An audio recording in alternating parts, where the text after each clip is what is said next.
This moves us into the conversation we failed to have a couple weeks ago when the ACC scheduled the first 3 weeks of the season across the board with the networks involved. And of course, Notre Dame and Miami get together on a Sunday night, prime time. That should be quite the spectacle. Bethune-Cookman is an ACC Network Plus game. Yep. As a night game. And then the South Florida games on the CW at 4:30 Eastern, kind of a strange kickoff time. And then the only other game that's been slated is a Friday, October 17th game. I don't know what ESPN's needing to decide between ESPN and ESPN2 at that point. Maybe the NBA? No, the NBA. Well, they usually have a couple games, I think. So but not of that caliber. You know but what I mean? It's still a weeknight game, you know. So if you're not on Thursday, there's usually one. On Friday, there's usually a pair. So they could be going back and forth with that, or some other programming or whatever. But yeah, that is our weeknight game, and as has become tradition now, since there are ACC Atlantic Coast teams on the Pacific Coast. There's a Friday night game to give the extra day for cross-country travel to go to Stanford the next week, as you see there on the schedule. So, we knew, again, that Notre Dame was already going to be the highlight feature game of Sunday night of Labor Day weekend. Bethune getting a 7 p.m. kick.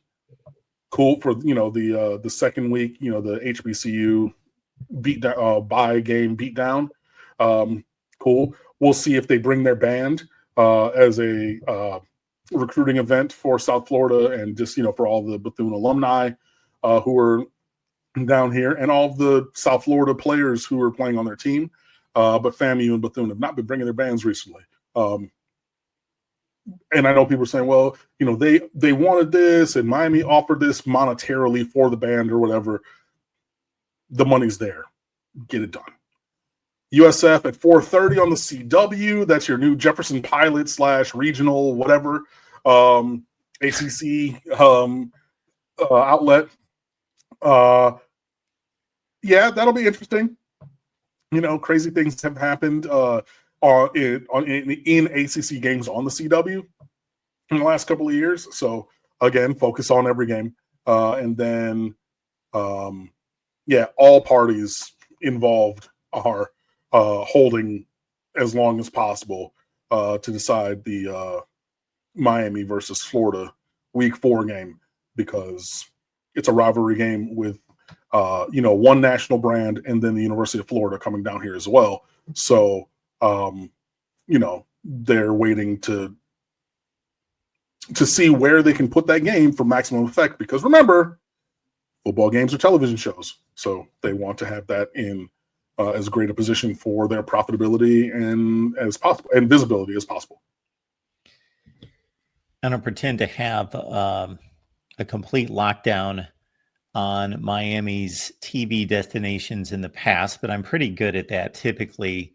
And I think they've avoided the CW rather well, although maybe that Virginia, wasn't there like a 12-9 game against Virginia that went to overtime a couple of years ago? The Jake Garcia, Jakari Brown masterpiece that went to double overtime and was 12-9 because nobody scored touchdowns. Oh man, it might have been a CW game. It might have been. I will have to go look that up.